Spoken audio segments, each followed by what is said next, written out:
En el alargue de fin de semana.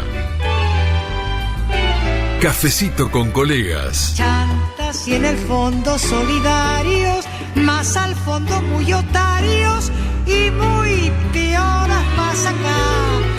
Vamos, aprendamos pronto el tomo de asumirnos como somos o no somos nunca más. Y hoy vamos a compartir el cafecito con colegas, vamos a charlar con Ariel Senosiaín. Ariel es el claro ejemplo de aquel que apela a su instinto de superación para abrirse paso en el medio y ocupar un lugar merecido. Comenzó en el periodismo deportivo y sigue en ese ámbito. De hecho, comenta los partidos de la selección argentina en TIC Sports y conduce Líbero, pero creció de tal manera que hoy, además, conduce la edición central del noticiero de la televisión pública. Por otra parte, escribió Lo suficientemente loco, la biografía de Marcelo Bielsa, está trabajando en un libro sobre Messi. En definitiva, Ariel es un tipo que se cultiva permanentemente, y eso lo hace un colega respetado por los que compartimos su vocación y por la opinión pública. Eso se llama prestigio y no es para cualquiera, se los puedo asegurar. ¿Cómo estás, Ariel? Bienvenido, qué gusto saludarte. Bueno, qué lindo, Leo. Un beso enorme, un abrazo enorme, Leo, querido. ¿Cómo estás? ¿Cómo estás? Bien, muy bien. Bueno, ahora mejor. Estoy mejor que hace un minuto después de esa presentación. Estaba bien, ahora estoy muy bien. Escúchame, Ariel, ¿por qué periodista? Y es la pregunta que puedo responder más fácil de todas, porque yo quise ser siempre esto. En realidad siempre quise ser periodista deportivo. Yo creo que coincido con algo que ha dicho muchas veces Alejandro Fabri, que somos todos periodistas, independientemente de si trabajamos en el deporte, en la política o donde. Yo coincido con eso, pero la verdad que siempre me imaginé trabajando de periodista deportivo, ¿no? Y a los 9 años escribía revistitas y los domingos me pasaba todo el día con la transmisión de alguna radio, de esas que arrancaban bien temprano y terminaban muy tarde con las estadísticas, iba anotando todo lo que se decía. La verdad que lo llevé muy muy adentro, claro. En todo caso, lo que puedo agregarle a eso es haber tenido la posibilidad, ¿no? Porque supongo que ese deseo, esa vocación, yo la comparto con muchísima gente y todos sabemos que los medios tienen muchísimos menos lugares que aspirantes, ¿no? Claro. ¿Y qué escuchabas de pibe? Recién decías que te gustaba escuchar las transmisiones de fútbol largas de los domingos. ¿Te acordás a quiénes escuchabas? ¿Cuáles eran tus referencias? Sí, obvio. ¿Cómo quién querías ser? Mirá, esa como quién quería ser, una vez me la preguntó mi viejo cuando yo estaba arrancando y no supe qué responderle, porque nunca tuve como un faro. Sí te puedo decir que obviamente que me gustaron muchos periodistas, así como me siguen gustando, y no sé, admiré y admiro determinadas cualidades de muchos periodistas, ¿no? Pero nunca dije quiero ser tal. Sí, bueno, de bien chico escuchaba el domingo entero Rivadavia, porque me encantaba los datos y viste el despliegue, y después, bueno, me sedujo Víctor Hugo y escuchaba su transmisión. Es como que ya más de adolescente le empecé a encontrar a esa transmisión larga de Víctor Hugo y de Continental, esa mezcla de artística, vocabulario, canchas, despliegue. Y ya más grande, bueno, empecé a escuchar La Red justamente, y ya estaba Mariano Clos, y después tuve el gusto de laburar con él, y la verdad que siempre me encantaron las previas de las transmisiones, algo que lamentablemente perdimos, porque bueno, son todos los partidos uno pegado al otro, y a mí eso me volvía loco, ¿viste? La verdad que me encantaba. Y después en una época, por ejemplo, me gustaba escuchar transmisiones partidarias de distintos equipos, ¿viste? No sé, me acuerdo bastante a Santino Mitre, por ejemplo, y nada que ver, yo no soy hincha de Boca y he escuchado también algunos, y escucho todavía a veces a Costa Febre, y no soy de River, pero siempre me gustaron algunos relatores, algunas maneras de hacer transmisiones de radio que para mí será irreemplazable, ¿no? El fútbol cada vez se ve más fácil, bueno, hoy es codificado, ¿no? Pero el fútbol se ve más fácil porque el gol está rápido en todos lados, está en las redes, y termina un partido y lo ves por todos lados, pero nunca habrá nada como una transmisión de radio, con esa mística por lo menos. Recién hiciste mención a las transmisiones partidarias, los relatores partidarios. ¿Qué te pasa a vos, que sos un cultor del buen decir, como dije en el comienzo de esta charla, en el cafecito con colegas que estamos compartiendo con Ariel Senosiaín, un hombre que se formó, que se prepara, que todo el tiempo se está cultivando? ¿Qué es lo que te ocurre a vos cuando escuchás relatores partidarios que putean, que denigran al rival, que menosprecian a los árbitros, que después se viralizan a través de diferentes redes sociales? ¿Qué te pasa con eso? Y mira, te digo la verdad, Leo, a mí me da lo mismo que me da muchísimos otros rubros de la sociedad. No quiero parecer un no sé, un nostálgico que cree que todo tiempo pasado fue mejor, pero en algunos puntos yo creo que varias cosas en el pasado fueron mejores. Me parece que lo que se dan tantos rubros es como una subestimación de la calidad, ¿no? Ya no importa tanto la calidad, sino el efecto. Y estar me parece muy relacionado con eso. La verdad que encima, ¿sabés qué sucede por otro lado? Que las transmisiones partidarias empiezan a ser reconocidas por ese tipo de relato o ese tipo de mensajes, y vos sabés bien lo que hay detrás de una transmisión partidaria. Justamente hay pasión, hay ganas de muchas veces de cubrir un espacio con poco, de contar desde la cuestión del hincha, pero también de agregarle algo profesional.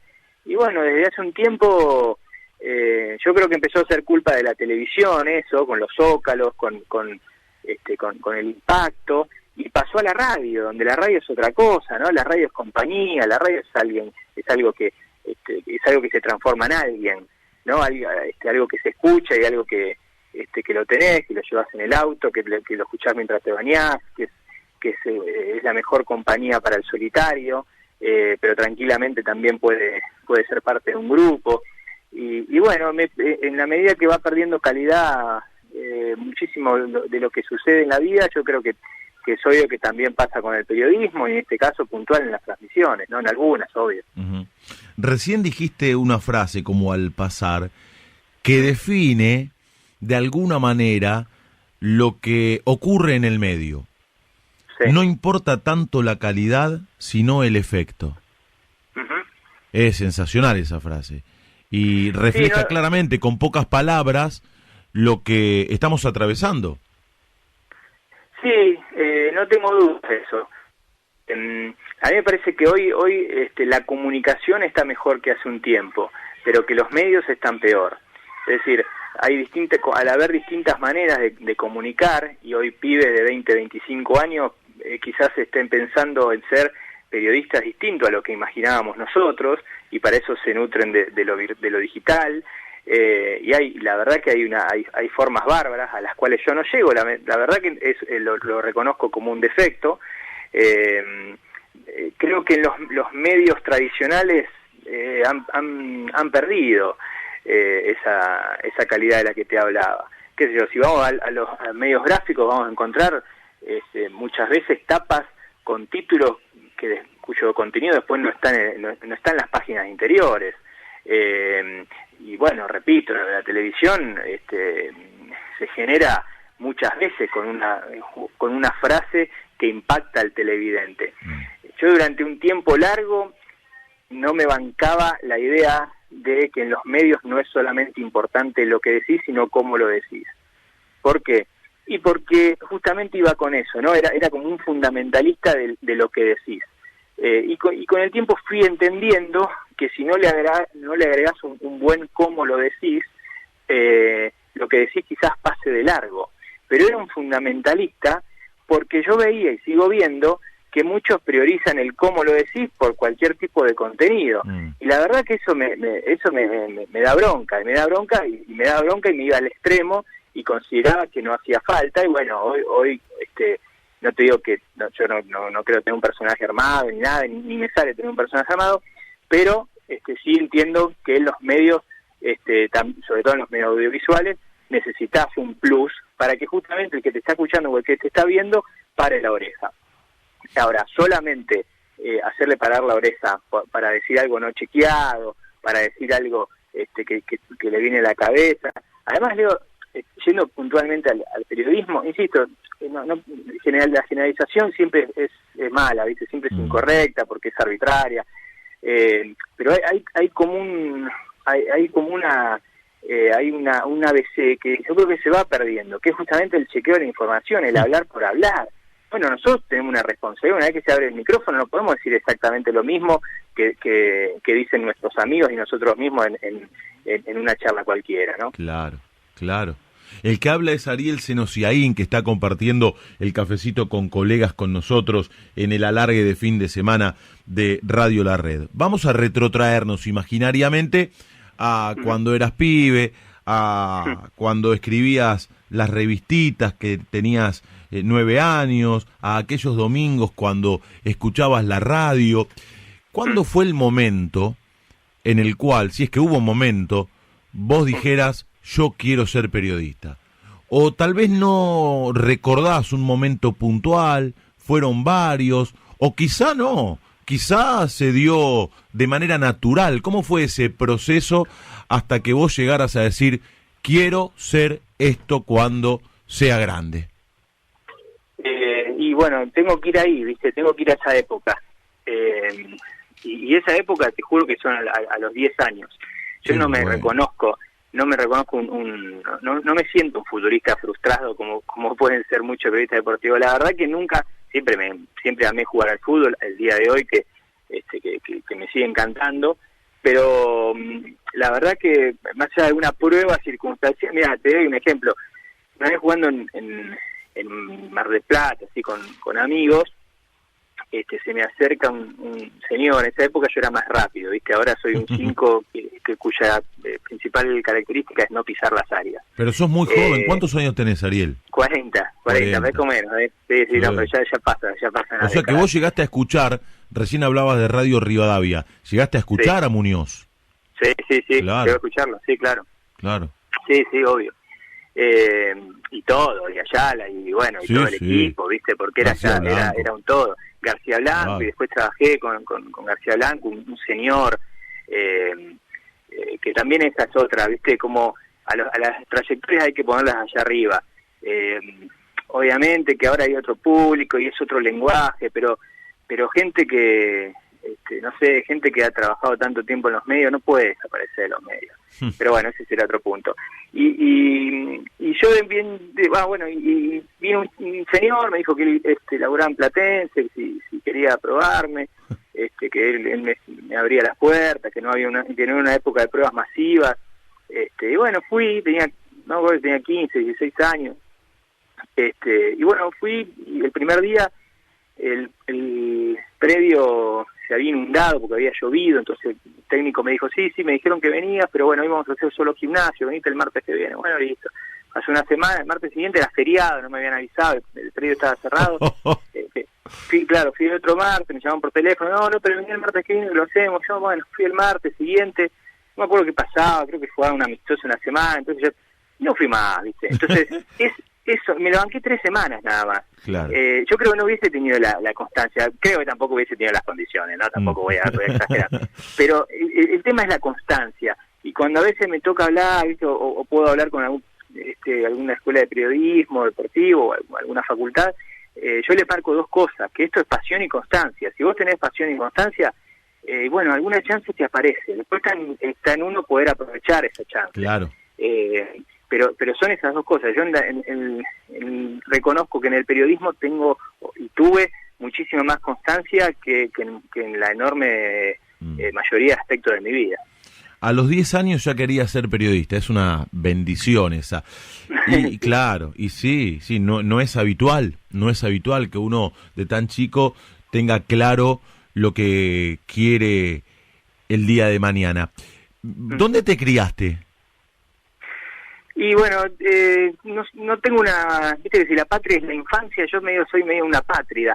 Pero fui toda la vida de capital, ciudad de Buenos Aires, de bien chico viví en Núñez, después viví en Colegiales. Pero bueno, digamos que esa zona es la que siento. ¿Sí? Bueno, y empezás a estudiar, terminás la secundaria y me imagino que empezás a estudiar periodismo.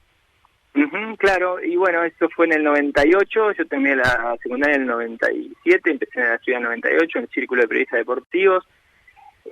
Cualquier formación académica al periodista le viene bien, pero debo decir que me resulta incomparable la formación, sobre todo terciaria, con la formación que te da la calle, ¿no? La práctica. Claro. Y bueno, eso coincidí encima que empecé a trabajar entre comillas, porque trabajo en el diccionario dice una tarea a cambio de un sueldo. Claro, remunerada. Y esos primeros, tarea remunerada, claro, exacto. Claro. Y esa remuneración no se llama sueldo, ni se llama medio sueldo, nada. Pero sí empecé a ir a canchas. Pará, ¿y cuál fue esa primera posibilidad? ¿En qué medio? ¿Cómo apareció? ¿Te acercaste vos? ¿Te llamaron? Sí. Empecé a llamar a medios gráficos, por en ese momento a mí me gustaba más la escritura, o sea, de chico tengo la idea de la radio, y después en la medida que pasó el tiempo me gustó más la escritura. Entonces llamé a todos los diarios habido por haber, y no sé por qué agencias de noticias, que tenía también la idea que quizás agencias de noticias era más fácil, en una época las agencias de noticias eran más fuertes que ahora. Y en La Nación me atiende un señor, el Flaco Rima, y me dice, mira, la verdad que no, trabajo acá no, pues estamos bien, si querés podés ir a los partidos de ascenso, a vos te va a servir. Sí, claro, ¿cómo no me va a servir? Y fui al primero Estudiante de Buenos Aires en Caseros contra Instituto, 1-0 Instituto, gol de Klimowicz, y eso fue lo primero que hice, y yo volvía y tenía que había una pequeña síntesis de los partidos de la B Nacional, y que en ese momento sería Nacional B, creo, como mucho, y yo tenía los puntajes y sabía que había un pequeño comentario, y yo me había armado en el viaje de vuelta 15 líneas, y no hay nada más difícil que resumir 15 líneas a 3 líneas.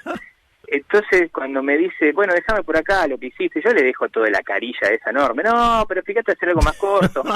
Y la verdad que no le entraba, ¿viste? Porque yo quería contar más cosas de las que entran en 3 líneas. Claro. Y al día siguiente, cuando fui a comprar el diario, las 3 líneas no eran nada que ver lo que yo había puesto. Había algo lejano a mi idea de partido, pero eso fue lo primero. Y al siguiente año, bueno, fui a algunos partidos más, empecé a hacer algo en alguna radio, y al siguiente año entré en la revista Solo Fútbol. Lo mismo, ¿viste? La idea de entrar en uno de los medios donde yo leía de chico, mi viejo compraba mucho Solo Fútbol, de gráfico.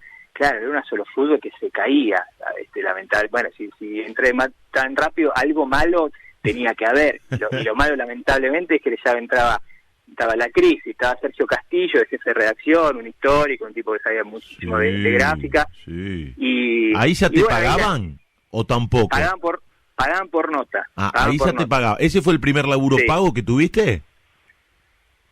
Sí, en los medios sí. Mirá. Pensando, pero sí, pagaban por nota, no me acuerdo cuánto, tampoco era como para salir a invitar a gente a comer afuera, pero... No se podía vivir de eso, seguramente. No, ni remotamente. La diferencia es que había muchos periodistas que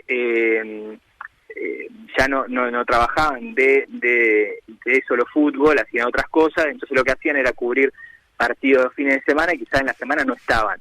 Y había que llenarla la revista. Y yo no tenía ningún problema en escribir 7 notas. Claro. Pero no por la paga de la nota, sino por escribirla. La vocación. Entonces, sí, aparte era Solo Fútbol, que los chicos, si lo están escuchando los chicos, dicen, ¿de qué están hablando? Bueno, el Solo Fútbol era una revista que le competía al gráfico, cuando el gráfico era imposible de tener competencia. Y tenía la revista mensual de Solo Fútbol, que era Super Fútbol. esa era, claro, ¿te acordás? Fines de la década del 80, Claro. Superfútbol, hermoso papel, póster, interesante, esa calcomanía de fotos de ídolos, algunas redondas, Exacto, espectacular. exacto. Sí, muy linda, muy linda. Bueno, y entonces... Y lo mío fue solo fútbol, y ahí tuve un tiempo de radio. ¿Dónde? 2000. Mira, el otro día hice la cuenta y me dio que trabajé en 10 radios. Entre otras, bueno, en Radio Belgrano, unas transmisiones que nosotros recordamos con mucho amor, señor, ¿no? Con mucho, ahí con mucho cariño. compartimos Sí. transmisiones con tantos Claro que sí. amigos. Con tanto, es cierto. Lo primero de radio fue Radio Provincia, que tengo una buena anécdota, que es la siguiente. Tenía que hacer la conexión de Lanús Estudiantes. No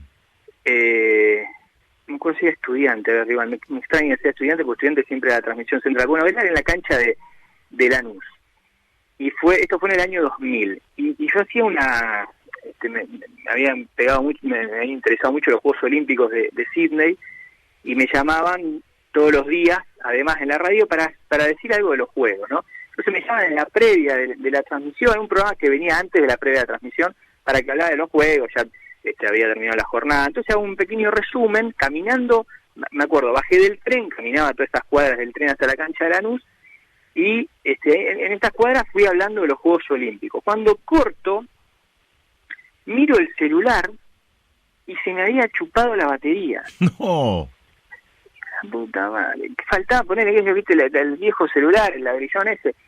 Era como con 5 linitas, y creo que quedaba una o dos, pero esa esa segunda estaba medio desteñida. Y hago un par de cuadras más y pasa una, y el celular se muere. Se me muere. ¿Dónde voy? ¿Viste? Sí, no me acuerdo si no tenía cargador o no tenía cabina. Entro al club, y después del playón de estacionamiento, había, antes de entrar a la escalera que te lleva a la platea y a las cabinas, un teléfono público. Y en el teléfono, en Radio Provincia había un teléfono que era para alguna urgencia o algo, y muchas veces se liberaba para los oyentes, que era 0800-222-1270, 1270, el dial de Radio Provincia. Agarro ese teléfono público, 0800-222-1270, me atiende el productor, Sergio Cardoso. Hola, Sergio, sí, enganchame por acá. ¿Por qué?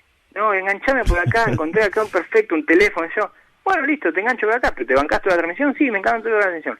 4 horas en el teléfono público sin ver la cancha. No te puedo creer. sin ver el campo de juego. Me clavé una transmisión partidaria en la otra oreja, y le iba diciendo más o menos lo que había pasado. Cuando pasa el tiempo, pasaron 20 años, yo creo que esto ya prescribe y no debe ser catalogado como delito periodístico. No, ya prescribió. Qué buena historia, qué buena historia. Te estoy escuchando atentamente, y empezaste en la gráfica, te apasionaba escribir. Comentarista, ¿te hiciste o naciste?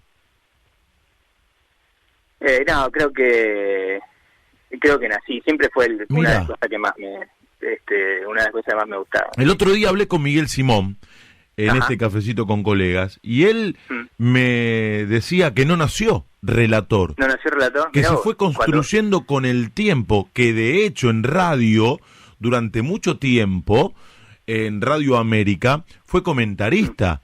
Y yo no lo sabía. Mirá, le comentó a Walter Saavedra, a Osvaldo Hueve, a Juan Carlos Morales. Mirá qué nenes, qué monstruos. Sí. Pero vos sí sentís que naciste comentarista, más allá de todo lo que hiciste. Y bueno, y más me sorprende lo de Miguel, porque ustedes, los relatores, en general creo que son vocacionales, porque además hay una pasión puesta en el micrófono. Sí, a mí siempre me gustó eso. Yo recuerdo de adolescente estar duchándome y estar relatando algún gol, pero nunca me imaginé relatando. Y la verdad que el análisis de fútbol, como cualquier futbolero argentino, supongo que siempre me gustó. Y una vez que empecé a trabajar en radio, ya veía que quería eso, ¿viste? quería comentar en radio. Y sí puedo decirte que me hice comentarista de televisión, ¿no? Eso, la verdad que en ese sentido, yo no recuerdo cuando empecé en la carrera que me atrapara la idea de comentar por televisión. Ni siquiera lo recuerdo como un anhelo, como una meta, para nada, ¿eh? Una vez que llegó, sí, me hizo vivir la jornada de mayor adrenalina de mi carrera, que fue comentar la selección argentina del Mundial. Pero en el arranque más me ilusionaba la idea de comentar en radio que comentar en televisión. ¿Y hoy? No tengo duda. ¿Y hoy?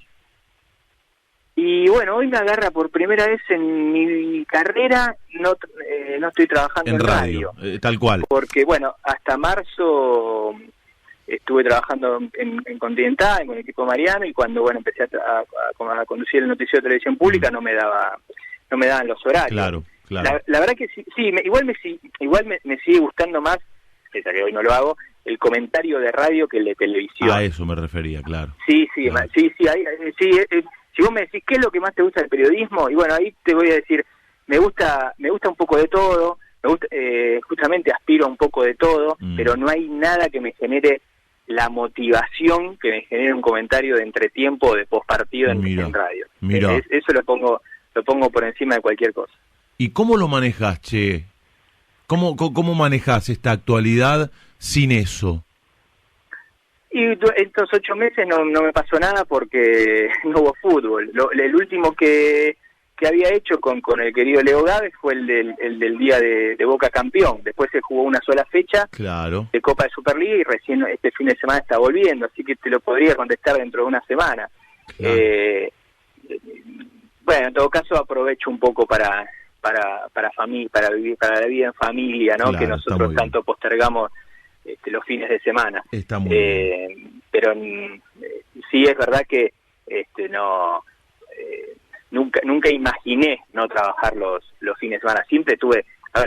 Siempre fui lamentablemente de irme un asado antes, ¿no? Como te pasa a vos, como le pasa, como nos pasa a todos. Tal cual.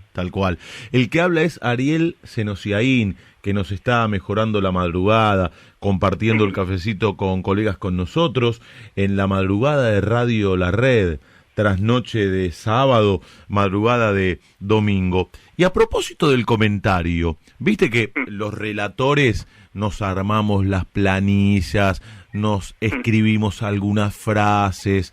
¿En cuánto difiere tu trabajo a la hora de comentar por radio y de hacerlo por televisión? No, la preparación en general es la misma. Sí, quizás la diferencia sea que en televisión, al comentar partido de la selección argentina, me pasa que a veces comento jugadores del equipo rival de la selección argentina que no conozco. El otro día, por ejemplo, en Bolivia, Argentina, la verdad que había medio equipo boliviano que no sabía cómo jugaba. Y sí trato de averiguar cómo son. En radio no me llegó a pasar tanto porque salvo algunos partidos de Copa Libertadores y demás, en general he comentado siempre partidos del fútbol nuestro, ¿no? Algunos de selecciones, pero muy puntual. En cambio, en la televisión me parece que no podés salir a dudar de que juega tal futbolista, porque hasta incluso, pienso en voz alta, esto no sé si lo tenía tan en cuenta, pero si algún día un técnico de un equipo rival de Argentina te pone un 5 de 4 y vos ves que no se proyecta, bueno, lo que tenías que haber visto de entrada es que ya la idea de ese técnico era justamente que el lateral marcara y no se proyectara. Entonces, esas cuestiones ya las quiero tener. Entonces trato de hablar con alguien que esté trabajando en ese país. Hoy en día es fácil, llegás por redes, YouTube, a tener una idea aproximada de más o menos cómo juega cada futbolista. En ese sentido es la única diferencia que veo de preparación. Pero no soy de anotarme mucho, al contrario, casi nada. En los primeros comentarios sí me anotaba a veces algunas cosas, y lo que sí hago en radio, ponele, es que, no sé, minuto 35, 40 del segundo tiempo, se me ocurre algo para rematar el comentario final y me hago una ayuda a memoria para que no se me vaya esa idea a la cabeza. Claro. Pero no mucho más que eso. Recién contabas que cuando eras pibe no tenías grandes referencias, que escuchabas a todos, pero no querías ser como ninguno en particular. Nosotros, los relatores, cuando hablamos de grandes narradores, reparamos ineludiblemente en Víctor Hugo Morales, en radio, y sí, claro, cuando tenemos que hacer hincapié en la tele, hablamos habitualmente de Marcelo Araujo como aquel que cambió la manera de narrar los partidos por televisión. Si hablamos de comentaristas, en tele creo que no hay dudas en cuanto a referentes históricos, ¿no? Y fueron años y años de escuchar a Macaya. Claro, claro. Fueron años de escuchar en los mejores partidos durante mucho tiempo y cuando a mí me ubicaron en Canal a comentar la selección argentina, él estaba en ese lugar y había estado en los últimos cuantos años, porque en algún momento para Teis Sport, en otro momento para Canal 13, el lugar era él. Así que lo primero que hice fue llamarlo y pedirle tomar un café, un poco porque, bueno, necesitaba eso, ¿viste? Necesitaba ese, no un espaldarazo, porque tampoco él es muy humilde, ¿viste? No lo iba a dar, pero sí escucharlo, yo en ese momento él trabajaba en Teis Sport, hacía un programa a la tarde, era parte de un programa a la tarde y yo lo veía, y en algún punto era una incomodidad. Estaba reemplazando a la figura emblemática del comentario televisivo, como decís vos, de la historia, ¿no? Claro.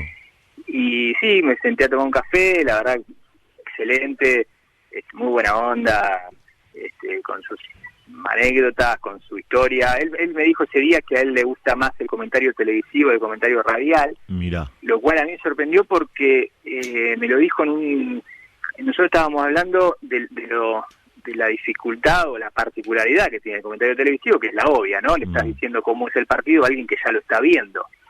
Y a él eso le motiva más, incluso, ¿no? De encontrarle algo distinto, algo más de lo que está viendo el televidente. Es cierto también que era otra la oferta televisiva. ¿Cuántos partidos veíamos por televisión? No sé, en la década yo nací en el 80, pero finales de década del 80, principios de los 90, hasta que empezó a popularizarse, a masificarse la cantidad de partidos, eran pocos. Entonces, claro, el oído está para él, estaba puesto para él. Claro. Hoy la oferta es variadísima, ¿no? ¿Cómo te llevas con las redes sociales? Digo, cuando comentás un partido por tele, que te ve el país en TIC Sports, sí, ¿estás pendiente de lo que dicen, de lo que critican, de lo que elogian? No. Qué bueno eso. Qué bueno. Sí, igual tampoco voy a decir que soy inmune, pero mira, las redes sociales a mí me tratan de usted, ¿no? Como para arrancar. Es una relación un poco distante. Me ven como otra cosa, como alguien que todavía no llegó ni tiene mucha ganas de llegar. El mundo de Instagram no lo entiendo ni lo comparto. Pero escúchame, en Twitter tenés un montón de seguidores, loco. Sí, pero no le doy bola, Leo. La verdad no le doy bola, nunca escribí en una época, después me aburrí. ¿Qué estoy diciendo? Que ya dije, o viste, en ese momento trabajaba en televisión, en radio, y ya está, ¿qué me estoy repitiendo? Bueno, nunca le interesé, leo cada tanto, pero me saqué la aplicación del teléfono. Mirá. Entonces leo Twitter desde internet, claro, ¿no? desde la compu. De abrir la página. Sí, del celular también, pero entro en Twitter por medio del Chrome, digamos. Claro, por Google. Exactamente. Y ahí hago un repaso antes de entrar al aire, sobre todo ahora a la noche en televisión pública, para otros temas, quizás para no perderme algo de última. Si veo algunos periodistas en especial, sí, obviamente me interesa leerlos. Pero una vez hablaba con Diego Latorre de esto, ¿no?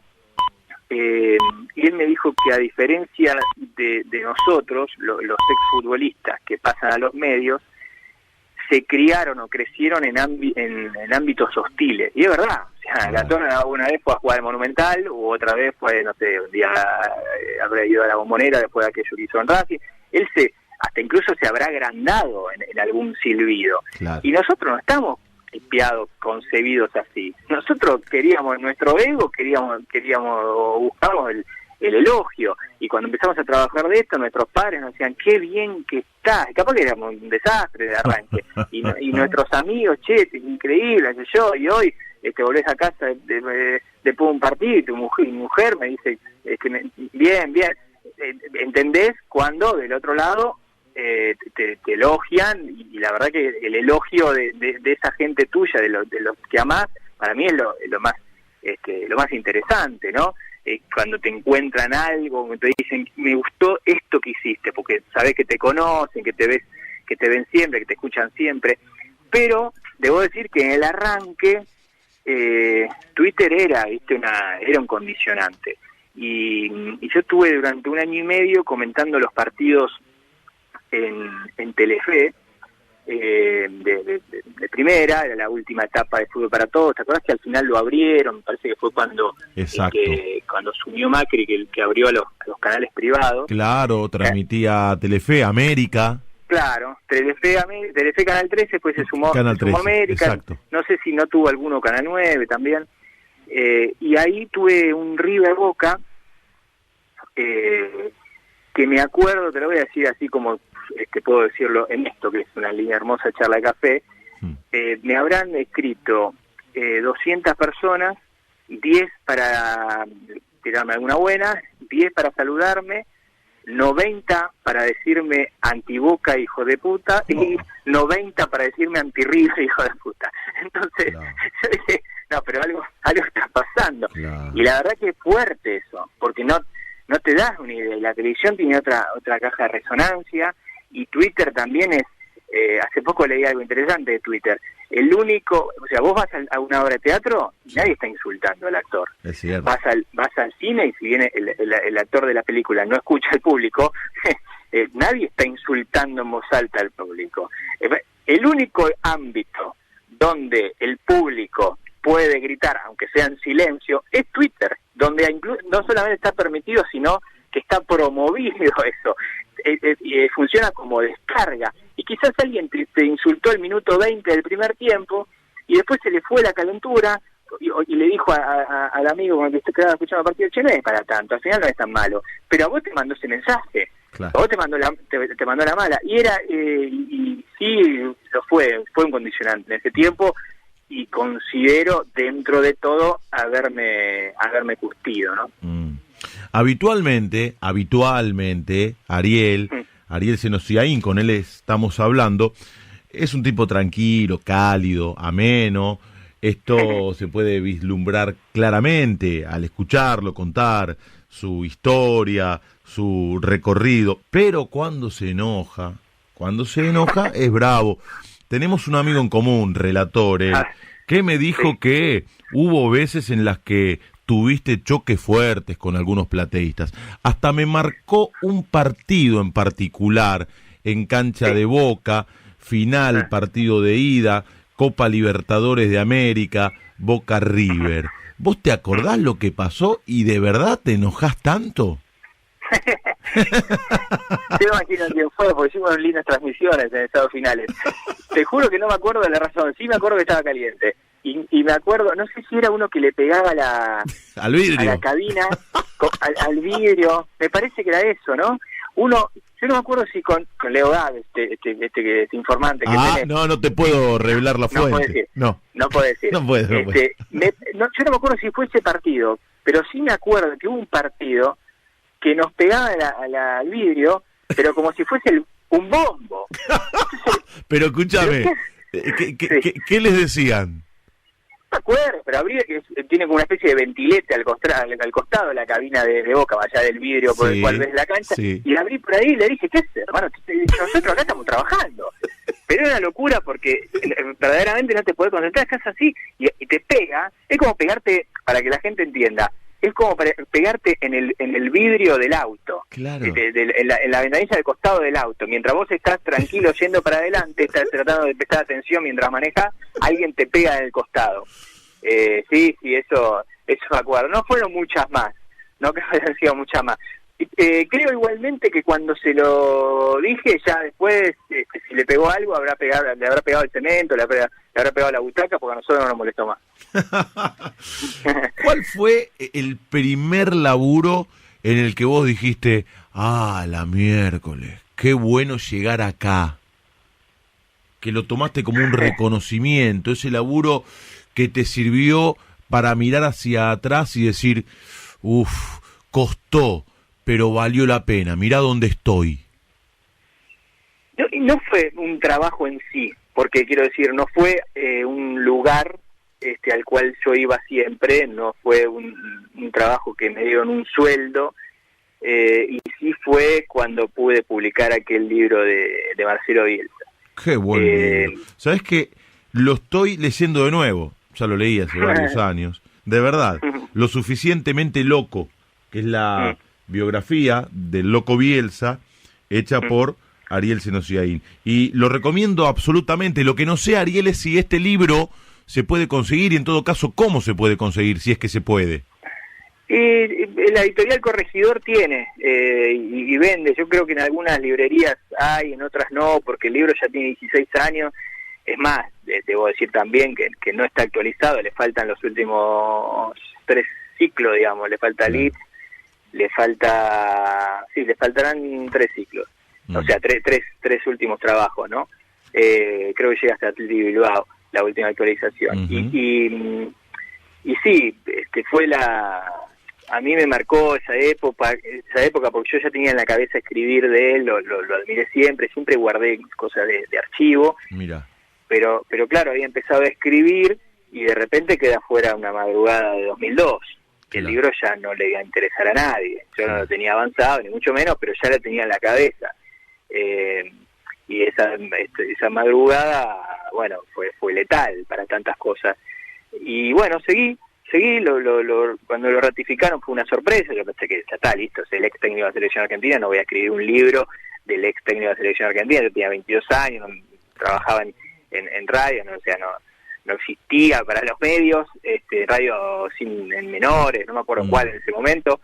Y pasó el tiempo y bueno, lo ratificó Grondona y adelante, y 2003 más o menos estabilizó y empecé a escribir y salió en el 2004 y me genera un hermoso recuerdo, todo lo que esté ligado a la producción del libro. Quedarme escribiendo en el lavadero del departamento con mis viejos, donde vivía con mis viejos en ese momento, hasta las 3, 4 de la mañana. Mis viejos se fueron a vivir a España justo en ese 2003, entonces el libro salió cuando ellos ya estaban allá, con 2 de mis hermanos, yo me quedé con un hermano acá, y se lo mandé a mis viejos, y mi vieja, le mandé 3 libros, y mi vieja puso uno en una librería de Islas Canarias, es nada que ver, no sabía quién era Bielsa ahí, pero era amiga de una señora de una librería, y lo puso ahí solamente para ponerlo en una vidriera y para ver lo que no había podido ver ella, ¿no? El libro de su hijo en una librería. Y sí, eso me dio, creo que también me dio un pequeño puntapié, porque si bien pasaron 2 años y medio desde que salió el libro hasta que son 36 Sports, el libro de por sí me hizo dar ese paso. De hecho, la primera vez que fui a Texafor fui como invitado para hablar de Bielsa, y quedó buena onda, y a los meses me llaman y me dicen si quería estar en el canal, si quería entrar en el canal. Mirá. Yo en ese momento trabajaba en la cocina de Racing con Alberto Martín. Mirá, con Alberto Martín, no te puedo creer. Sí, también lo recuerdo bárbaro, y a él lo aprecio, hace 1000 años no lo veo, y la verdad que me siento mal por no verlo, por no hablarle, así que lo haré pronto. Ese fue un programa emblemático de Racing. Totalmente. Sí, él E innovador. Exacto. Innovador. Sí. Y era todo verdad, ¿viste? Era verdad que se calentaba, era verdad que comíamos, era verdad que los invitados iban a un lugar que ya se sabía, que en el mundo de Racing en ese momento estaba muy metido el programa, entonces Claro, llegaba sí. cualquier jugador del plantel o cualquier exjugador de Racing y sabía dónde estaba yendo. Otra época, ¿no? Ujú. Hoy marco que que no hay ningún rubro del periodismo deportivo en general que le haya cambiado tanto el trabajo que a los productores periodísticos, porque hoy en día es muy difícil conseguir nota. Claro. Los clubes grandes no hablan salvo determinados días, solamente conferencia de prensa, otros. En esa época era otra cosa. Iba la figura del equipo a un estudio de televisión de un programa de cable. Estuvo bueno. Sí, esa es otra linda experiencia. Recién hablabas de la admiración que le tenés a Bielsa, de los recortes que guardabas periodísticos sobre él, que te llevaron de alguna manera a escribir la biografía de Bielsa, Lo suficientemente loco. La tengo acá en mis manos, libro que se terminó de imprimir en el mes de diciembre de 2003. Dice acá en la última página, a propósito de lo que contabas recién, ¿por qué esa admiración? ¿De dónde nace? ¿Cómo nace?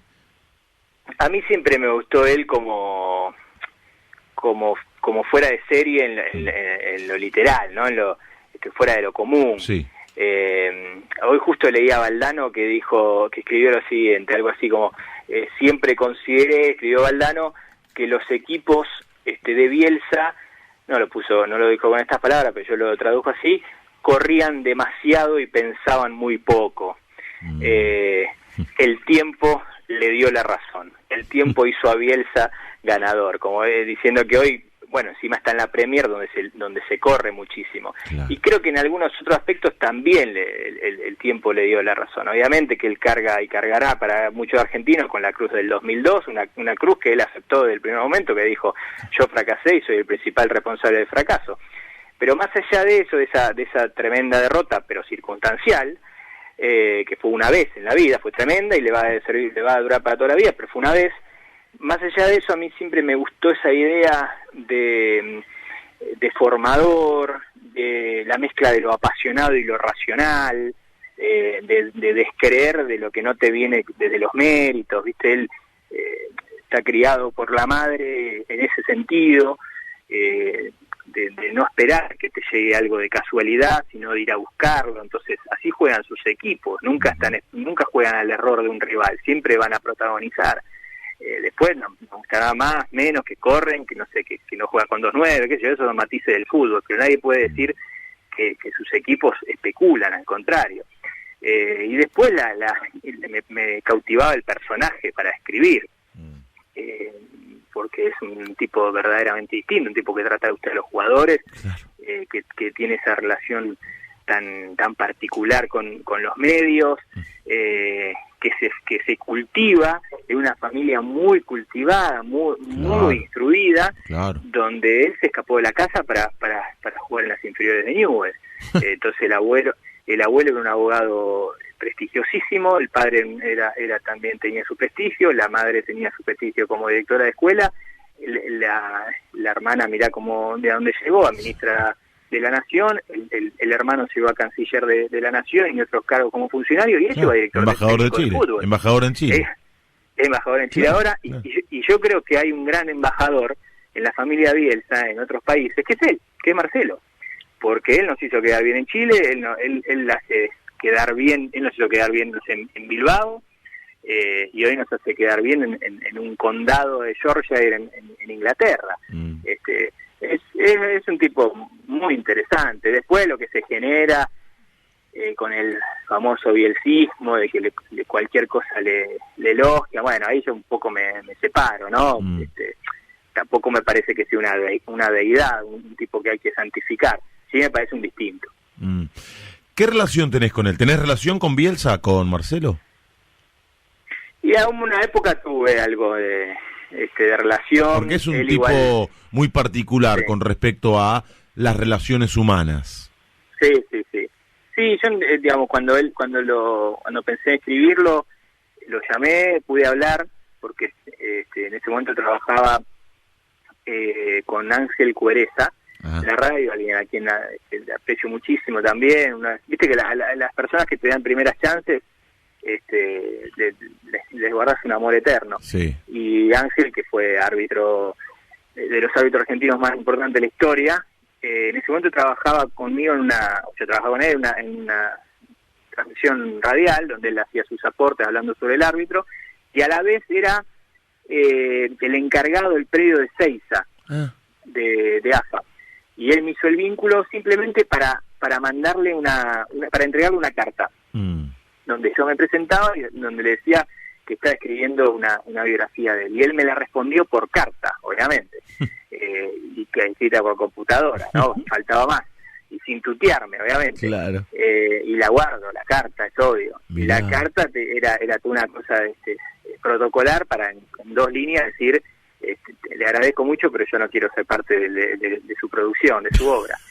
Y bueno, igualmente, leí la carta y a los días, sabiendo que estaba en Buenos Aires, llamé al 4480-9393, el predio de Seiza, no sé si seguirá haciendo ese número, me atendió el seguridad y le dije directamente, sí, con Marcelo Bielsa, por favor. Y no sé si habrá cambiado mucho la época, porque si hoy llamás y decís Lionel Scaloni, no creo que te pase. Pero el seguridad me dijo, ¿de parte de quién? De Ariel Senosiaín.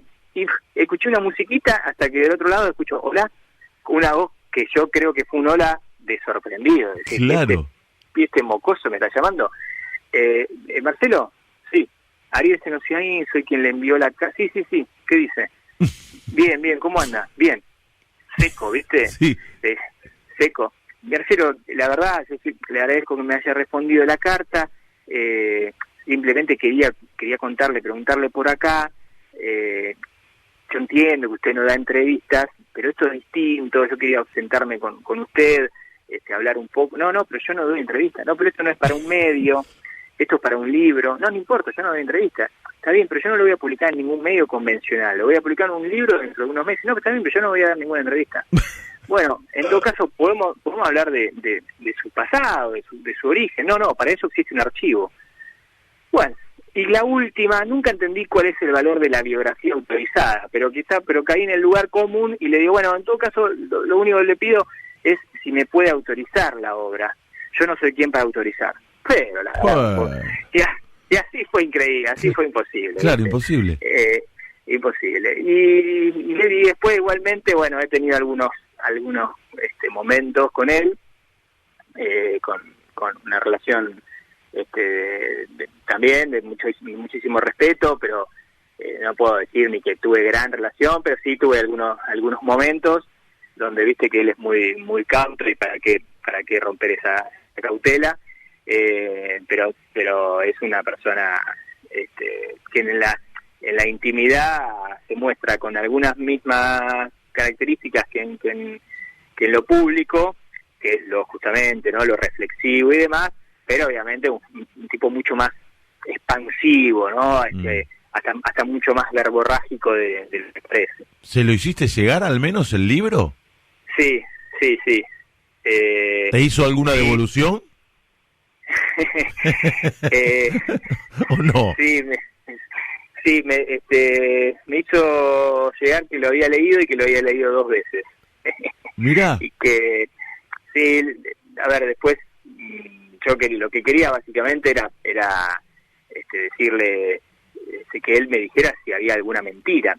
El libro de por sí, si bien es una biografía, es más un perfil de él como técnico en general, cómo se relaciona con los jugadores, lo que él opina del fútbol, su vida, su origen, no sé, técnico del equipo de la UBA a principios de los 80, cómo dividió el país para ir a buscar pibes en Newell, se subió a un auto y lo recorrió entero, esa cantidad de anécdotas. Y obviamente después en la selección argentina, como ya había quedado eliminado del Mundial, había una parte donde estaba medio espeso el tema, porque bueno, se habían generado comentarios de que Bielsa, con su manera de entrenar, había complicado la puesta a punto de los jugadores. Claro, exacto, me acuerdo. Y eso fue algo que él no estaba de acuerdo, fue mínimamente lo que me hizo llegar. Después lo dijo en una conferencia de prensa, tiempo después, cuando dijo que él, si se arrepentía de algo, era de haberse quedado una especie de término medio. Ni fueron prácticas muy intensas que le hubiese gustado a él y que eran parte de su repertorio, son parte, ni prácticas muy livianas, cosa de que los jugadores se descansaran después de temporadas bravas, ¿no? Quedó en un término medio que se debe haber arrepentido de eso. ¿Estás escribiendo algo sobre Messi, Ariel? Sí, lo terminé ya. Y bueno, lo terminé hace varios meses y ahora sale en diciembre. ¡Qué bien! Bien, te felicito, Sí. qué bueno. Sí, gracias, Leo. Sí, es Messi en la selección, no es un repaso de toda la carrera de Messi en la selección, lo cual me pareció un poco aburrido, sino son 11 momentos puntuales que terminan generando así como un repaso, pero de esos momentos, ¿no? Bueno, su primera convocatoria, su roja, su expulsión en Hungría en el debut, cosas así muy, muy chiquitas, ¿no? El penal errado, a ver, para una idea, del Mundial de 2018, el penal errado contra Islandia. Claro. Cosas pequeñas pero que van marcando un derrotero. Exacto, ¿no? Exactamente. Digo, exactamente. por lo que vos contás. Sí, ni hablar. Y es la noción de anatomía de un instante, ¿no? Como en un instante, desnudando ese instante, tenés muchísimas más cosas. Obviamente que cada instante está relacionado, tiene una raíz, entonces ese penal y la frustración y la soledad que lo lleva a él, absoluta soledad que lo lleva a él después de haber errado un penal contra Islandia, tiene ejemplos anteriores y está relacionado a no permitirse la derrota y a frustrarse y a entender que si pierde él, se cae el mundo y creer que es él el responsable de la derrota general de la selección. Así con cada cosa, no sé, el día de Quito, lo que fue el día ese de Quito, y la reflexión de que es una persona que lloró muchas veces por derrotas y no lloró casi nunca por emoción. Digo casi nunca porque lo único parecido a un llanto de emoción fue los penales, la victoria en los penales contra Holanda en el 2014. Claro. Después, él hace 3 goles para ir con Argentina al Mundial, Enzo Pérez rompe en llanto en el campo de juego y él estaba como si nada, como si hubiese terminado de cumplir un trámite. Bueno, todo le resulta insuficiente. El libro se llama El genio incompleto y refiere justamente a eso, ¿no? Qué buen nombre, qué buen título. Sí, es lo que le falta para completar la genialidad, ¿no? La obvia, ¿por qué le falta eso en la selección? Y en el medio hablan muchísima gente, hay 68 entrevistas, hay tipos que lo conocen, en esas 68 hay tipos que lo conocen muchísimo. El genio incompleto por su inconformidad y no por lo que no consiguió en la selección. O lo dejás al albedrío del que lee. Exacto, es la doble. Alguno también puede decir que es el genio incompleto porque le falta algo para considerarlo un genio, ¿no? Claro, no sé, claro. Está bueno el título, está buena la idea. Sí, no sé, le falta algo para ser el genio que fue Diego. Claro. Y bueno, sí, seguro, claro. Yo creo que es obvio que comparar el Maradona del 86 con Messi es absurdo, porque también es absurdo comparar el Maradona del 86 con Maradona. Claro. Porque eso no fue parte de... eso fue una cosa anormal en la historia del fútbol. Estoy seguro que ni el mejor Pelé jugó como jugó en junio del 86 Diego. No, exacto. Pero a Messi creo que también termina perdiendo una comparación que yo en el libro la pongo en comillas porque creo que es una comparación que hacemos más nosotros que él. Y él ya sabe que la batalla la tiene perdida en ese sentido. Lo que le falta es lo extrafutbolístico, ¿no? La épica que a él no le interesa tanto. Él nunca se mostraría estrujando una remera transpirada después del entrenamiento. Tampoco mostraría cómo le queda un tobillo después de una patada, más allá de que hoy se pega menos y a Messi le pegan menos que a Maradona. Pero y a Diego, que lo hacía, nadie le caía de vendehumo. Quizás a otro futbolista hubiese hecho lo mismo y le habríamos dicho, mirá cómo vende humo. Y para Diego esa era una pieza perfecta del rompecabezas Maradona. El mostrar lo que hacía, no sé, ese entrenamiento con el profe Signorini en un campo, nunca vamos a ver a Messi hacer de esas cosas. Y yo estoy seguro que no en un campo, pero debe haber tenido un montón de momentos donde él se sacrificaba porque quería llegar o porque habiendo llegado a lo más alto quiere llegar todavía un escalón más alto. Bueno, esa falta de ángel, de carisma, ¿por qué no?, de épica, también pueden ser lo que lo hacen incompleto en algún punto, ¿no? Estamos charlando con Ariel Senosiaín en el alargue de fin de semana de Radio La Red. Ariel, a Alberto Fernández, una de las primeras notas que le hicieron como presidente, se la realizaron ustedes en la televisión pública, en el noticiero que conducís. ¿Cómo fue eso? Y fue bravo porque aparte sentía que vibraba el teléfono como nunca en mi vida, Leo. Lo tenía ahí, escribían amigos, compañeros, familiares, todo. ¿Durante la nota? Sí, durante la nota. Fíjate si podés preguntarle, yo es un tiro, un gol esto, lamentablemente no había mucho más que un tiro, porque se da la nota la realizó Rosario Lufrano, que es la presidenta del canal y de Radio Nacional, y bueno, tiene una relación anterior con él, y también fue parte de la producción de la nota. Yo también tenía 10 preguntas para hacerlo, 20, y al final fueron menos. Lo que sí sabía que cuando se abría el juego no podía fallar, no podía tartamudear, no podía furciar, y mucho menos podía hacer una pregunta sonsa. Y ya la verdad que la nota había transcurrido por distintos carriles. Igual también en todo este tiempo me fui curtiendo que con los políticos, por más que hagas la gran pregunta y por más que después repreguntes de gran forma, ellos te contestan como saben que te iban a contestar. Es muy difícil movernos de lo que ellos imaginaban y ellos quieren, ¿no? Claro. ¿Fue la primera vez que hablaste con un presidente, que le hiciste una nota a un presidente? Sí. Mirá, no, en el 2003 justamente, cuando Néstor, ¿te acuerdas ese partido Racing Olimpo que Kirchner va a la cancha con Ginés?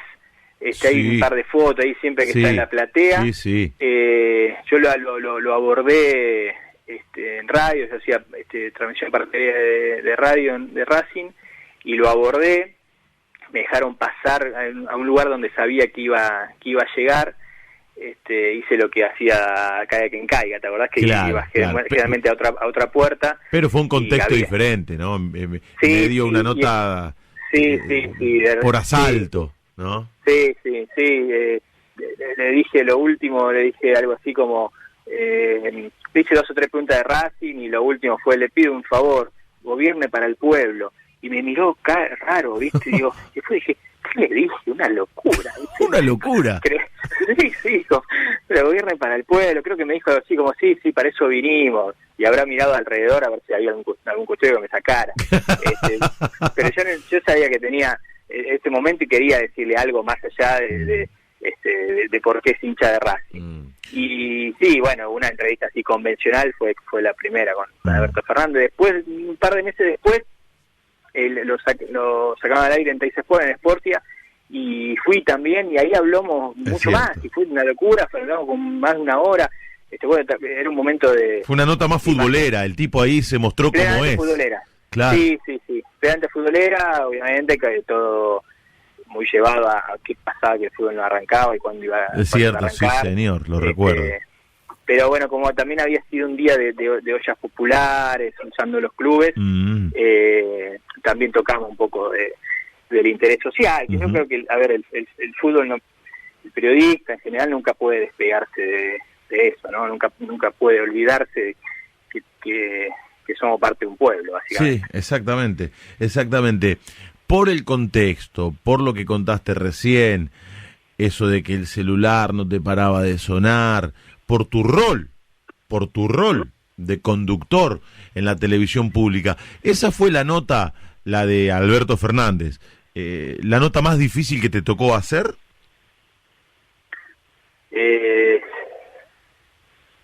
Y te diría que fue la que notaba mayor tensión alrededor, afuera de casa. Sí, en ese sentido sí, no hay comparación. como no llevaba yo las riendas de la entrevista, la verdad que no sentí yo la presión. Claro. Y mirá lo que te digo, una entrevista, nada que ver, una entrevista que sentí una adrenalina, una cosa rara, fue una que le hicimos también para Sport y en Teis Sports a Luciano Cabral, el chico que jugaba en Argentino Juniors, Sí. que estaba en la cárcel, Sí, y la hicimos dentro de la cárcel, y eso fue brava, ¿viste? Porque además también era delicado, estaba claro que él iba a negar las acusaciones, y es delicada la fina línea entre escuchar a un entrevistado y darle la razón. Claro. ¿Y cómo haces para dar la razón? ¿Qué sabes? Si todavía la justicia no lo había dejado claro, y es más, había insinuado ya la justicia en su primera instancia que era culpable de un asesinato. Eso no hubo, porque permanentemente esa era la preocupación mía, que en ningún momento blanquearle la imagen a un posible delincuente, y por otro lado también lograr cierta empatía con alguien que estaba dentro de la cárcel, y que estaba llorando, y que más allá de lo que había hecho o no, la estaba pasando muy, muy mal. ¿Qué fue lo mejor que te pasó en tu carrera de periodista? Digo, ¿puede relacionarse con un evento en particular, con un partido, con un hecho deportivo, con la llegada a un determinado medio, con una situación puntual? Si vos tuvieras que elegir ese momento, el mejor, el que más te llenó, el que más alegría te generó, ¿tenés presente cuál es? Sí. Somos una generación que nos faltan victorias de la selección, ¿no? Entonces, la victoria, el partido que yo recuerdo, que también me generó todo esto que acabas de decir, es el de Nigeria en Rusia, el del gol de Marcos Rojo.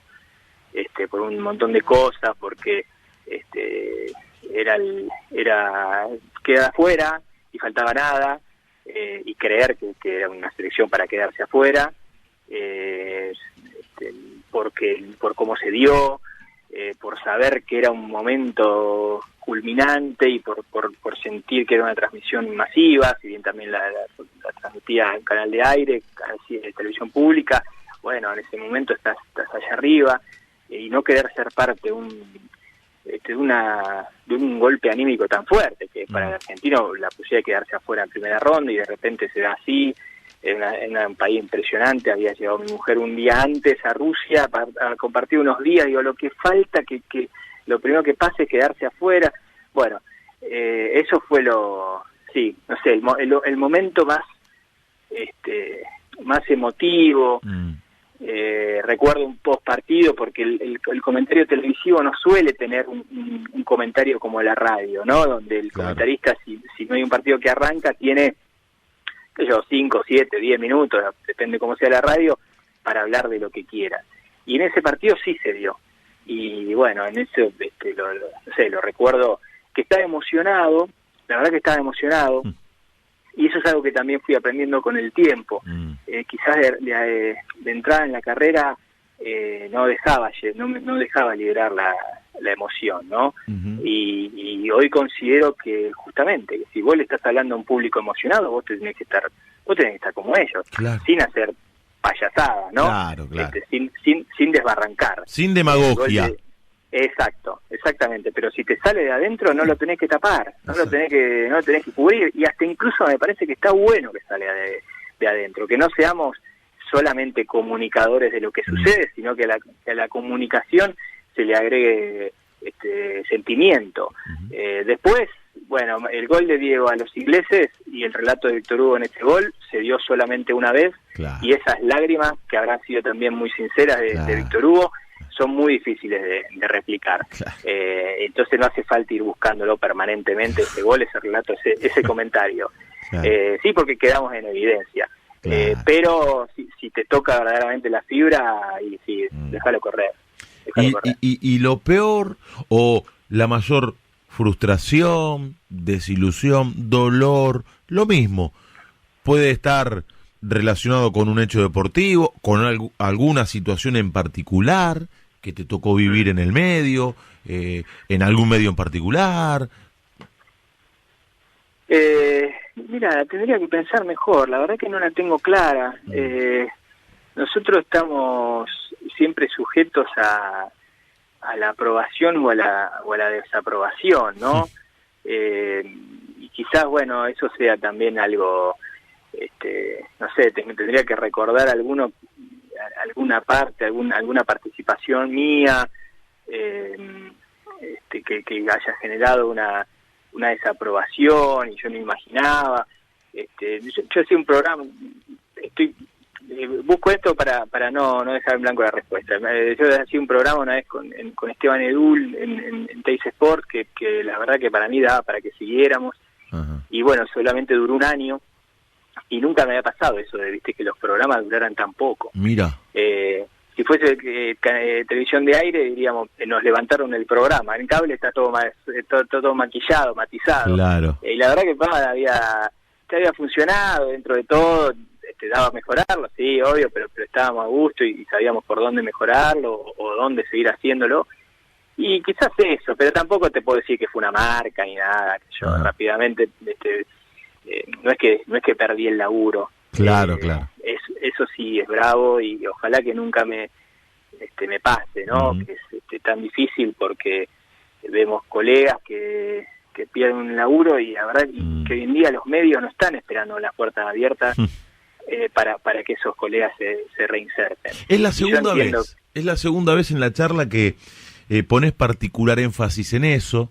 Cuando comenzamos a hablar, estamos charlando con Ariel Senosiaín en la trasnoche de sábado, madrugada de domingo de Radio La Red. Cuando comenzamos la charla dijiste, es increíble cómo gente tan importante en los medios hoy no tenga lugar, gente de trayectoria. Y ahora decís algo más o menos parecido. ¿Tenés presente cuáles son esos tipos que vos creés que tendrían que estar y que no están en el medio? ¿O lo decís genéricamente?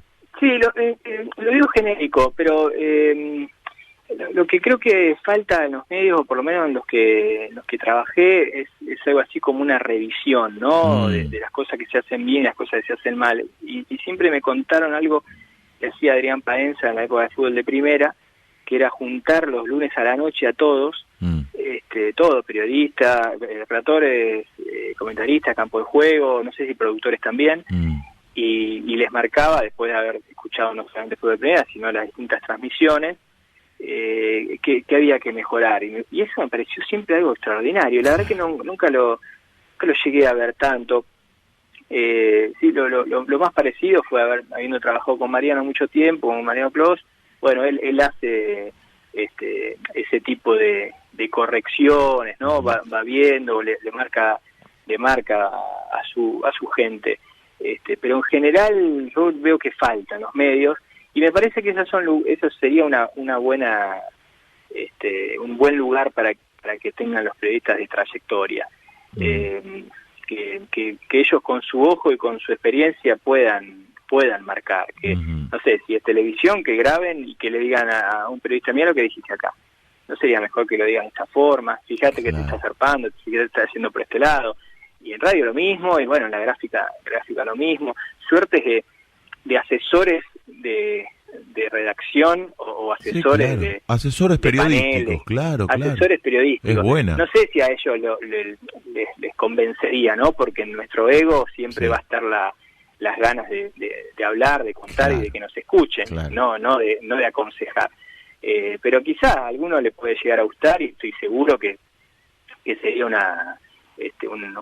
un nuevo paso en la profesión. Hay muchos que van quedando de lado en la medida que pasan los años, y siempre van a tener algo para mejorar el resto, ¿no? En un ratito te voy a pedir, ya sobre el final de la charla, te lo anticipo como para no sorprenderte en el momento y que lo vayas pensando, que armes el mejor equipo de todos los tiempos para transmitir fútbol por radio. No necesariamente con quienes hayan sido tus compañeros, con gente que escuchaste de pibe, eventualmente con compañeros también, un relator, un comentarista, lo hacemos con todos los colegas cada fin de semana. 2 campos de juego, un informativista y un locutor comercial. En un ratito te lo voy a pedir. Hablemos un poquito de fútbol. Estamos charlando con Ariel Senosiaín, compartiendo el cafecito con colegas de El Alargue de Fin de Semana.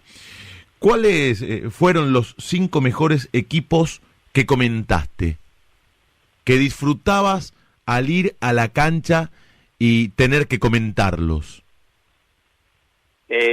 Bueno, te arranco por lo reciente, que es River de Gallardo, que vivo diciendo que... ¿Cuál de todos? Porque ves que el River de Gallardo se va reinventando. El que para mí fue el que más dejó de lo futbolístico fue el del 2019, que no gana la Libertadores por minutos, pero que es con esa conjunción de jugadores, de tanto pase, tanta técnica, para mí el mejor en cuanto a...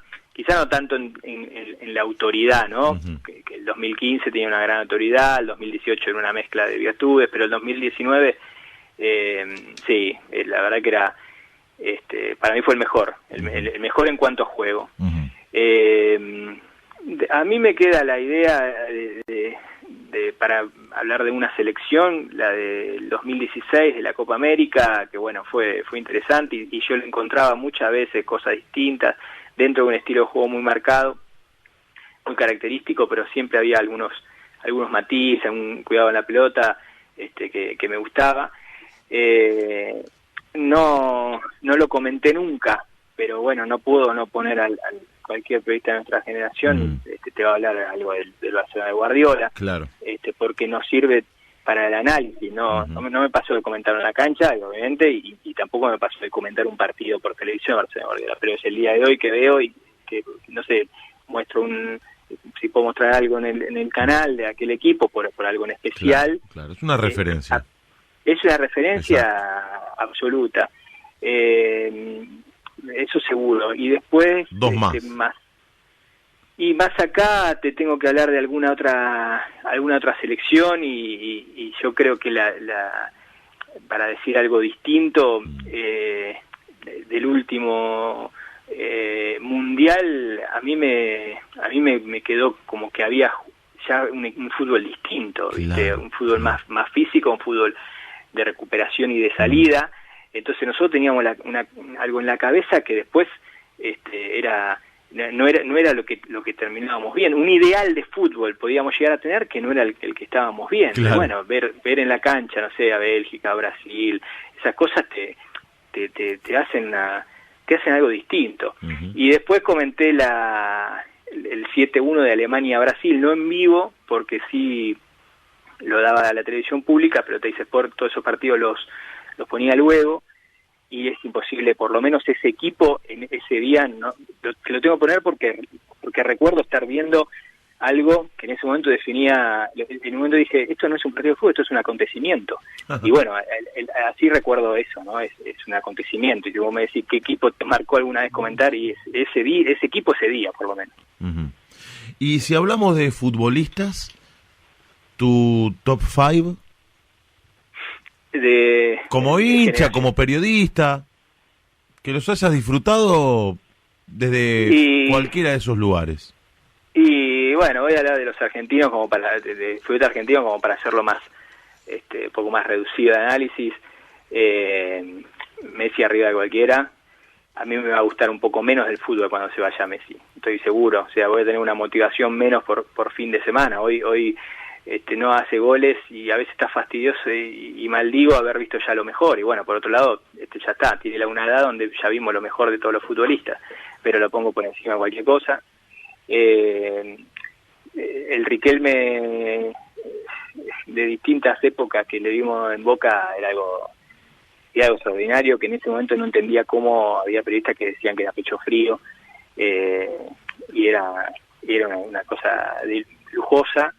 Me agarra en primeros años de la carrera, así como comentarista, y sus últimos años como futbolista, pero recuerdo ver algo distinto de Ortega, ¿no? Algo distinto. Y después me acuerdo de ver partidos de Verón en la cancha donde me surgía, me generaba como un imán, ¿no? Verlo, a ver qué es lo que hacía durante los partidos, cómo se movía, cómo iba leyendo la cancha, la precisión que tenía en la larga. En eso es, no sé, de los que vimos, no sé, de los que vi yo en las canchas argentinas, yo pongo esos tres, ¿no? En ese orden, Riquelme, Ortega, Verón. Siempre digo lo mismo cuando me hablan de Ortega. Para mí era un desafío constante, como relator que soy, te lo digo. De hecho, lo he relatado y vos lo has comentado. Hemos compartido aquella transmisión tan recordada de Radio Belgrano, porque era un tipo que hacía lo que parecía imposible. Y entonces vos como relator tenías que estar... Exacto, hiper concentrado porque pestañeabas y te perdías de algo importante que iba a ocurrir seguramente en el partido o que estaba ocurriendo a través del talento de Ariel Ortega. Estamos charlando con Ariel Senosiaín en el Cafecito con Colegas. Vos sabés que en el alargue de fin de semana lo tenemos a Gustavo Palmer. Gustavo Palmer es el señor de la noche, es el señor de la noche, y él desembarca con su Palmer Time y él siempre participa de estas charlas y pregunta más o menos lo mismo, Lo vamos a sumar a Gustavo Palmer a esta charla que ya está terminando y que estamos disfrutando muchísimo este Cafecito con Colegas con Ariel Senosiaín. Ariel, ¿cómo andás? Un gusto hablar contigo. Hola Gustavo, un abrazo, encantado. ¿Cómo andás? Un abrazo enorme. Bien, acá andamos. La pregunta mía va para desestructurar un poco. Sí. De adolescente, ¿dónde ibas a bailar? Mirá, manejaba distintos bordes, digamos, porque en una época hacíamos, por ejemplo, bastante Rivera Este, pero también hacíamos Coyote de San Miguel, entonces era una cosa así medio rara. De bien adolescente hice, por ejemplo, el primero al cual creo haber ido mucho fue Parada Cero, no sé si vos lo recordás. Sí, Corrientes y Libertador al fondo. Olivos. Exactamente. Eso en Parada Cero fui mucho. Después Sai metí bastante. Sí. Tuve una época de costanera, como habremos tenido la mayoría, de todo, pero bueno, en un momento también me empezó a aburrir. Después, ¿sabés dónde fui mucho? A mitos argentinos, a San Telmo. Ya no era una cosa para bailar, ¿viste? Ya era otra onda, ya era otra cosa, y era tomar algo con amigos mientras escuchaba una música que era la que más me gustaba en ese momento. Así que he pasado por distintos lugares. Y bueno, si bien yo fui más Marpla que Pinamar, ¿quién no la ha pasado bien en Q, no? Alguna vez. Te agradezco. ¿Y el estilo musical que tenés, o que tenías en ese momento, que va fluctuando a través del tiempo, ¿no? Y siempre fui más rock que otra cosa. No sé, Divididos, tuve una época muy de Piojos, una época quizás, pero la banda es Divididos y después siempre Pink Floyd, una época muy Stones también, muy por ese lado. Pero bueno, después me fui acomodando porque en alguna época también me podía llegar a gustar esa trova de Silvio Rodríguez y compañía. Viste que la música... No sabía que le iba a salir con esa. Claro. Viste que la música no solamente son estados de ánimo, sino también son momentos de la vida, ¿no? Entonces te agarran en un post-adolescencia donde crees que vas a hacer todo para que el mundo sea más justo y escuchas un tipo de música, y después más chico escuchas otra, y no sé, vas a un recital, y más chico querés estar cerca de la baranda, y cuando sos más grande decís, ¿qué estaba ahí tan adelante? Si al final no escuchaba nada, estaba todo transpirado con la transpiración del otro también. Hablaste de la música. ¿En qué otros lugares, por afuera del periodismo, abrevás y te sirve para aplicarlo en la profesión? Muchos. Mirá, antes leía mucho que estuviera relacionado con el fútbol, y hoy cada vez leo menos de fútbol. Mira. Y creo que cuanto menos lees de fútbol, mejor hablas de fútbol. Es buena esa, ¿eh? Sí, yo no tengo Cuando duda. menos lees de fútbol, mejor hablas de fútbol. Mira. Sí. A ver, explícalo, argumentalo. Y como que te da un poco más de perspectiva, ni hablar vocabulario, ¿no? No el vocabulario, el neovocabulario futbolero, con el cual no estoy muy de acuerdo, muy enganchado. Un vocabulario para contar lo que pasa, básicamente. Claro. Con más palabras de las que podemos usar habitualmente.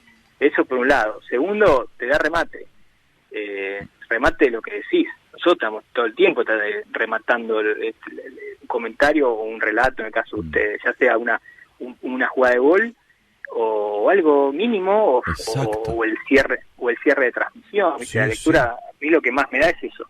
Y después también te da perspectiva, ¿viste? No, es como que salís un poco de lo que... Claro. De algo que nos apasiona, pero no puede ser lo único. Exacto. No podemos tener una pelota en la cabeza. Sí, obvio. Hay que hacer una mezcla entre estar informado, entre cada tanto leer, qué sé yo, o sea, a Villoro y a Caparrós cuando escriben sobre fútbol, pero bueno, que también nos interese lo otro. Por supuesto. A Caparrós me gusta más leerlo cuando te dice te cuenta por qué hay tanto, porque te cuenta el hambre que hay en Nepal y en el Gran Buenos Aires, porque se meten los dos, que cuando te habla de Messi, ¿no? Claro. Aún escribiendo Bárbaro de Messi y habiendo conseguido que me escribiera el prólogo del libro. Mirá qué bueno. El genio incompleto, que, recordame, sale en diciembre. En diciembre. Bueno, sí. Te vamos a invitar a charlar antes de que salga el libro. Y vamos a profundizar sobre el libro que promete y mucho, y ya me dan ganas de leerlo, de tenerlo. Y quiero que me lo dediques porque tengo lo suficientemente loco, la biografía de Bielsa que hiciste, y no está dedicado, me di cuenta de eso, che. Qué grande. Bueno, te debo dos dedicatorias, la que pasó y la que está por venir. 2 dedicatorias. Bueno, esta es la última. Armame tu equipo ideal para transmitir fútbol por radio, de todos los tiempos. Empezá por donde quieras, por arriba, por abajo, campo de juego, relator, locutor comercial, informativista, por donde vos quieras, andá armándolo. Mira, es imposible, es así, es imposible no poner a Víctor Hugo. Sabés que es unánime. Es unánime, sí, es imposible. Ese es el que nos marcó a muchos, ¿no? Sí, claro. Repito, yo nací en el 80, él le estaba llegando en ese momento, y bueno, después explotó. No sé, los que nacimos en esa época y que se va a ofender Gávez, Gávez se va a ofender mucho porque no lo elegiste. Bueno, no, pero vos me dijiste que tenía que poner uno solo. Si pongo unos poquitos ya lo pongo a él, lo pongo a él. Está bien la aclaración. Eso lo va a tranquilizar. Con un puñadito, con un puñadito simplemente lo puedo poner con más y él ya entra. La verdad que Mariano también me genera siempre me hace una cosa de admiración. Claro. Me parece un relator. Laburaste mucho tiempo con él. Y laburé mucho y sé que exige de la autoexigencia, que para mí es clave en eso, en cualquier liderazgo es clave exigir desde cómo se exige uno, ¿no? Claro. Alguno se puede quedar con que, no sé, con que jode al campo de juego por tal dato. Eso es una parte del personaje de relator que tiene, pero quédate tranquilo que, digamos, la exigencia está vista de tal manera que él sigue teniendo ojo, no sé, sigue apasionado por el relato. Bueno, así que si el partido va largue, ahí hacemos un cambio. Y comentarista, a mí me gustaba mucho el Tano Facchini. El Tano, siempre. La verdad que es una referencia. Y aparte esa dupla ha marcado una época, Víctor Hugo y el Tano. Sí. Bueno, también laburó con Clos, ¿no? Pero laburó con Mariano mucho, claro, sí. Claro. Yo lo pongo allá arriba, el Tano. Y después, mirá, para decirte otro comentarista, ya que me estás dejando poner dos, un comentarista que me encanta hoy en día, sí. se llama Claudio Giglioni, que laburan, comentan LP3 en la radio Rosario. Sí, señor. Me hablaron de él hace 3 días. Fíjate qué casualidad. Pasan a veces estas cosas. Y él hace un comentario, él comenta los partidos de Newell y de Central, Ajá. hace un comentario general del partido para después caer en el boletín de calificación, y tiene una forma que a mí me gusta, que es cuando se relaciona el fútbol con otras cosas, ¿no? Entonces, cuando te puede dar, aparte con un manejo de vocabulario bárbaro, claro. y con una impronta, una voz que te entra directamente por el parlante. Campo de vestuarista o lo que sea, ahí está, yo creo que está más repartido. Mirá vos si escucha lo que se va a agrandar. Pero a mí me parece que Marcelo Palacios era espectacular en eso. Palacios para colmo, digo, por esto de que se va a agrandar, escucha el programa. Los lunes me escribe, me critica, me elogia. Que es un gustazo, ¿sabés? Que te escuchen los colegas, los compañeros, claro, en un programa de madrugada y que te hagan la devolución. Así que te debe estar escuchando y seguramente ya vas a tener la devolución de esto, seguramente. Yo lo pongo allá arriba, en eso lo pongo allá arriba. Y después te hago como una mezcla, ¿no? Porque ahí tengo que ir a épocas también de oyente. Y yo recuerdo por ahí al Chavo Fuchs, ¿entendés? En ese lugar. Claro que hoy capaz que hay muchos que no recuerdan el Chavo en ese lugar. Con Víctor Hugo. O con Víctor Hugo. Claro. Y no sé, que hasta más atrás en el tiempo, Tití. Claro. Y yo una vez me junté con una querida persona, una gran persona para comentar relatorio, y él me dio unos audios de Ernesto Secchi, y hay que ponerlo en algún lado, hay que ponerlo en algún lado, otra radio, otra época, otro todo, pero también, viste, la radio es eso. Él cambió la manera de hacer vestuario, ¿no? Con la crónica de un vestuario, aquel equipazo de Sport 80, y Ernesto además es un tipo al que yo quise mucho, para mí fue un segundo papá, y me ayudó mucho también en esta profesión, y me alegra mucho cuando lo recuerdan, y por suerte lo mencionan bastante en esta sección, y me genera mucho orgullo y mucha alegría. Bueno, nos falta, decime. No, ¿qué me falta? Un locutor comercial y el informativista. ¿Sabes a quién me hubiese gustado poner de comentarista? Porque siempre he escuchado grandes referencias y no lo escuché tanto. A ver. A Néstor Ibarra. Ah, claro. Y siempre quise llegar a audios de él y no, nunca pude llegar. Pero bueno, digamos, no lo llegué a escuchar yo como oyente. Alguna vez escuché algo de alguno que me hizo escuchar. Y informativista, a mí me gustaba el estilo de Lujambio. Esa idea, esa idea de que no sabías de dónde te había sacado el dato y después te decía, llamamos a la municipalidad de Areco y en Areco nos confirman que la liga había hecho 4 goles de derecha, así que este es el 5º que hizo en su carrera de derecha. Eso me parecía tan... no sé, como tan natural, ¿viste? Decir algo así. Hoy es difícil que exista algo así porque los datos están al alcance de todos. Exacto. Y son los mismos datos. Los mismos datos. Algunos los tienen por cuenta propia, que es tremenda, una gran virtud, digamos. Pero ¿cuánto tardan en llegar a todos? Lo que tarda el Wi-Fi. Sí, claro, totalmente. Claro. Y es una linda también tarea radial, bien radial. Claro. Y mirá que te voy a decir un locutor, porque yo laburé con él. Y es de esta casa, Eduardo Bataglia. Mirá, otro que escucha, se va a poner contento. Porque primero lo aprecio y segundo que laburé y es fresco, con una buena voz, con un gran ritmo, no sé, creo que fue uno... él con Naciones fue de los primeros en dar, arrancar la transmisión como una cosa como una pelea de boxeo, ¿viste? Como, está arrancando una transmisión, vengan todos que está arrancando una transmisión de radio, claro.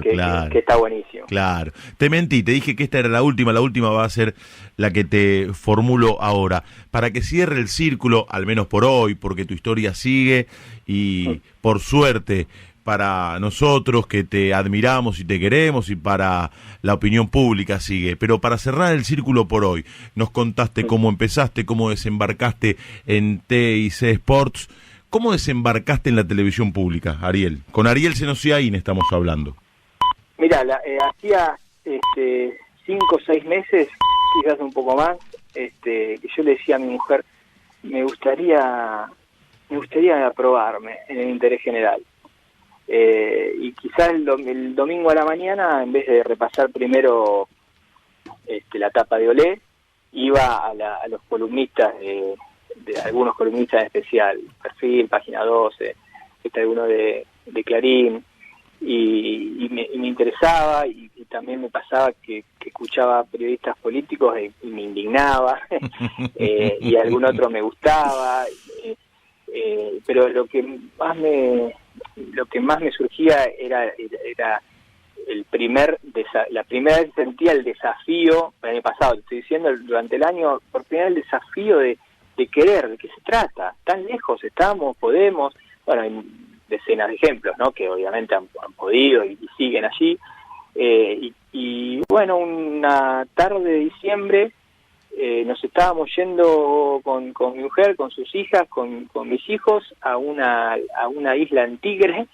y estábamos por subir a la lancha, esa isla, ¿viste? Esa ¿viste? Por fin de semana, y teléfono, y me dicen Daniel Míguez, que yo lo tenía de haberlo leído alguna vez en Página o hace mucho en Clarín, me sonaba, que bueno, que había asumido la gerencia de noticias en televisión pública, y que lo único que quería hacer con ese llamado era preguntarme si yo tenía ganas de conducir un noticiero. Y me quedé helado, la verdad que me quedé helado. Le digo, mirá, no solamente tengo ganas, sino que me encantaría. Claro. Y el tipo me dijo, Daniel me dijo, ¿en serio? ¿Sí? Me encantaría. Bueno, listo. Listo. Era solamente lo que quería apuntarte. En unos días te llamo. Yo no sé si era 26 de diciembre, una fecha así absurda, donde nadie llama para ofrecerle un trabajo a nadie.